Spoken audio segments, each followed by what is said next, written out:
Hello students, welcome to A to Z পরীক্ষা। তো WBP SI mains এর practice set 7 নিয়ে চলে এসেছি এবং আজকের প্র্যাকটিস সেটটা আমি শিওর তোমাদের ভালো লাগবে। ঠিক আছে, তো কেমন লাগলো সেটা কিন্তু প্রত্যেকে জানিও। আর কত স্কোর করলে, ঠিক আছে, কত স্কোর করলে সেটা কিন্তু জানিও। আজকে মোটামুটি তোমাদের হলো 32টা মতো কোশ্চেন রয়েছে। তো আউট অফ 32 কত স্কোর হলো প্রত্যেকে একটু কমেন্ট করো। ঠিক আছে, চলো প্রথম প্রশ্ন দেখো, বলেছে উত্তরপ্রদেশের প্রথম টাইগার রিজার্ভের নাম কি? উত্তরপ্রদেশের প্রথম টাইগার রিজার্ভের নাম কি? অ্যান্সার কি হবে?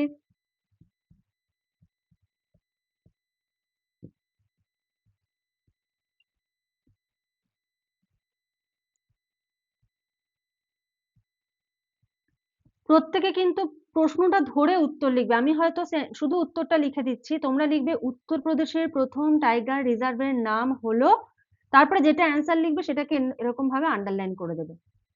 কোন রাজ্য প্রথম গ্রামীণ ক্রিকেট লিগ শুরু করেছে? কোন রাজ্য প্রথম গ্রামীণ ক্রিকেট লিগ শুরু করেছে? অ্যান্সার কি হবে? বিহার। প্রথম কোন ভারতীয় নোবেল পুরস্কার পেয়েছেন? কবিগুরু রবীন্দ্রনাথ ঠাকুর।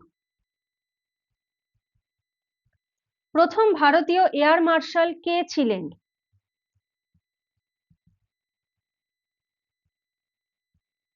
সুব্রত মুখার্জি।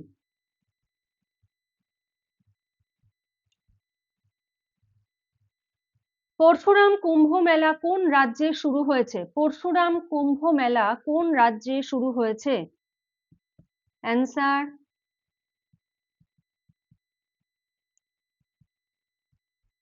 অরুণাচল প্রদেশ। অ্যান্সার হবে অরুণাচল প্রদেশ। ভারত এবং কোন দেশ 2026 সালকে ডুয়াল ইয়ার ঘোষণা করেছে? খুব ইম্পর্টেন্ট, বিবিআই। ঠিক আছে, অ্যান্সার কি হবে? ইন্ডিয়া আর স্পেন। ঋগ্বেদের কোন মণ্ডলে গায়ত্রী মন্ত্র উল্লেখ আছে? অ্যান্সার তৃতীয় মণ্ডলে। ঠিক আছে, ঋগ্বেদের তৃতীয় মণ্ডলে গায়ত্রী মন্ত্র উল্লেখ আছে। দ্বিতীয় বৌদ্ধ সম্মেলনের সভাপতি কে ছিলেন? দ্বিতীয় বৌদ্ধ সম্মেলনের সভাপতি কে ছিলেন? অ্যান্সার হবে কি? সবকামী। হ্যাঁ,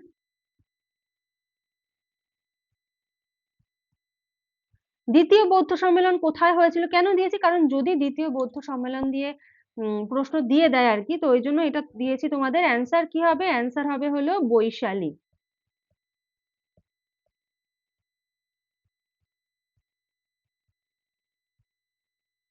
বৈশালী। ঠিক আছে, মুদ্রা রাক্ষস কার লেখা?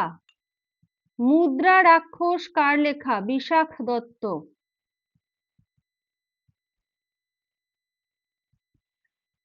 আজকে কোশ্চেন গুলো কেমন লাগছে প্রত্যেকে কিন্তু জানিও। ঠিক আছে, আর তোমাদের কোন টপিকের উপর যদি মনে হয় যে এমসিকিউ প্রয়োজন, সেটা বা মানে কোশ্চেন অ্যান্সার ফরম্যাটে প্রয়োজন, সেটাও কিন্তু জানিও। ভারতের প্রথম women's wellness on wheels WWW উদ্যোগ প্রচলন করে কোন রাজ্য? ভালো করে মনে রাখবে, ওমেন্স ওয়েলনেস অন হুইলস। ঠিক আছে, WWW উদ্যোগটা প্রচলন করে কোন রাজ্য? তামিলনাড়ু।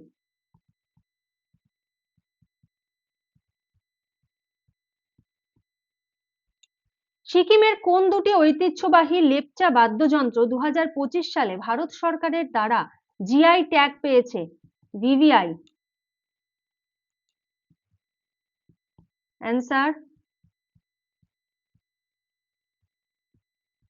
টাংবাক অ্যান্ড পামটং পুলিত। সম্প্রতি কোন রাজ্য বহু বিবাহ নিষিদ্ধকরণ বিল পাশ করেছে? আসাম। আন্তর্জাতিক প্রবীণ দিবস কবে পালন করা হয়?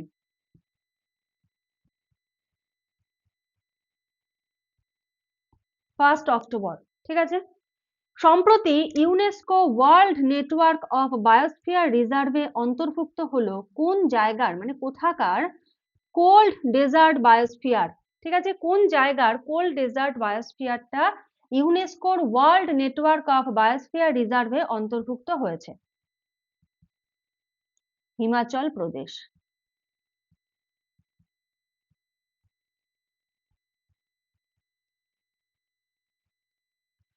অশ্রুতে কোন উৎসেচক পাওয়া যায়?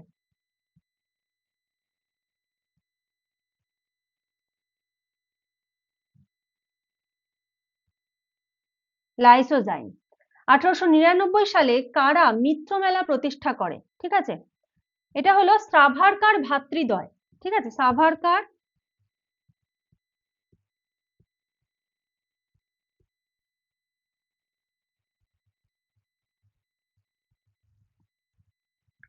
সাভারকার ভ্রাতৃদ্বয় বা সাভারকার ভ্রাতৃদ্বয়ের মধ্যে কে কে রয়েছে? একজন হলেন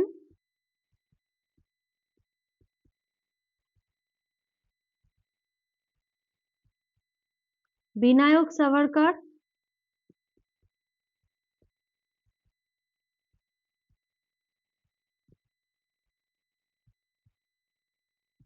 Ganesh Savarkar.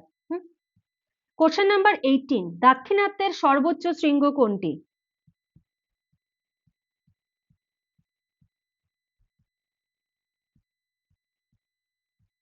Eighth Commonwealth youth games কোথায় অনুষ্ঠিত হবে?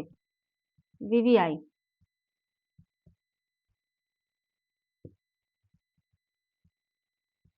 কবে হবে? 2027। বিক্রম সারাভাই স্পেস সেন্টার এর নতুন ডিরেক্টর হিসেবে কে নিযুক্ত হলেন?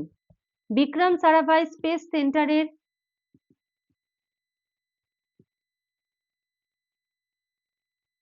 নতুন ডিরেক্টর হিসেবে কে নিযুক্ত হলেন? অ্যান্সার বিজ্ঞানী এ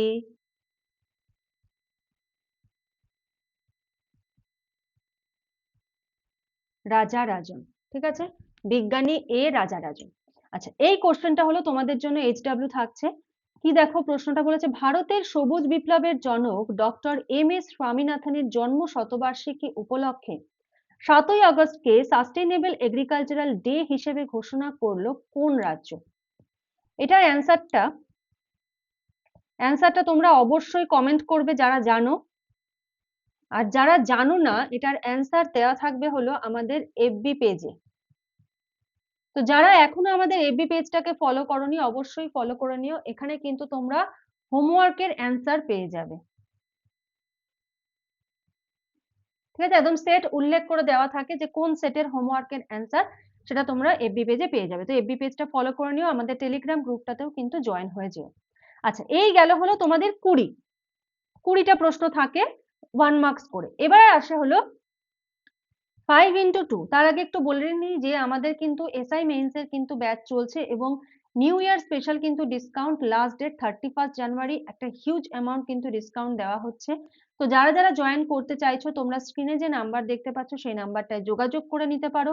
বেঙ্গলি আর ইংলিশের মধ্যে তোমরা কি কি পেয়ে যাচ্ছ এখানে তোমরা দেখতে পাবে। প্রতিবেদন, বঙ্গানুবাদ, পিকে দে সরকার, ট্রান্সলেশন প্রচুর, বঙ্গানুবাদ প্রচুর প্রচুর কিন্তু প্র্যাকটিস করতে পারবে। আর সমস্ত কিছু নোটস কিন্তু ডেসক্রিপটিভ প্যাটার্নে থাকছে, ম্যাথ বলো রিজনিং বলো সবকিছু। চলো এবারে চলে আসছি 5x2 যে 10 মার্কস থাকছে সেটা। ওয়ার্ল্ড হেলথ অর্গানাইজেশন কবে প্রতিষ্ঠিত হয় এবং এর হেডকোয়ার্টার কোথায় অবস্থিত? মানে 1 করে 2 মার্কস রয়েছে। তো আমি আর প্রশ্ন ধরে উত্তর একটা লিখে দেখিয়ে দিচ্ছি, বাকিগুলো আমি শুধু উত্তর লিখবো। ঠিক আছে, ইংলিশেই লিখলাম, বাংলায় লেখাটা একটু বেশি চাপ। ওয়ার্ল্ড হেলথ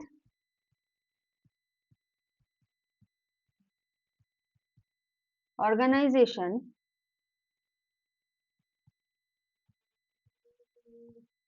উনিশশো সালে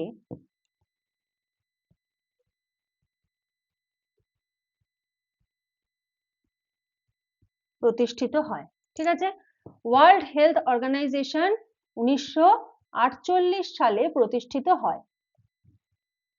সেকেন্ড প্রশ্ন কি বলেছে? এর হেডকোয়ার্টার কোথায় অবস্থিত?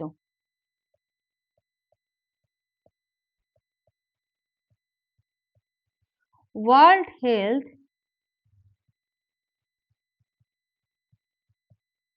অর্গানাইজেশন এর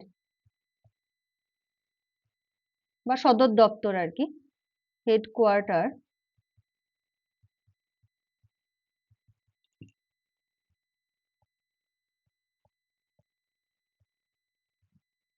জেনেভাতে অবস্থিত।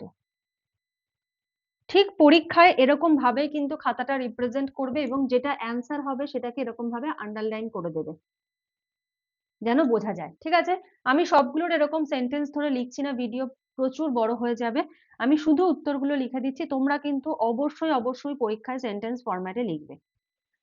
নেক্সট দেখো, বলেছে ভারতীয় সংবিধানের প্রিয়াম্বল কবে কোন সংশোধনী আইনের মাধ্যমে সংশোধিত হয়? তো কোন সংশোধনী আইন? 42nd amendment act. আর এটা কবে হয়েছিল? 1976। গান্ধী আরউইন চুক্তি ভারতের কোন আন্দোলনের সাথে জড়িত? অ্যান্সার কি হবে?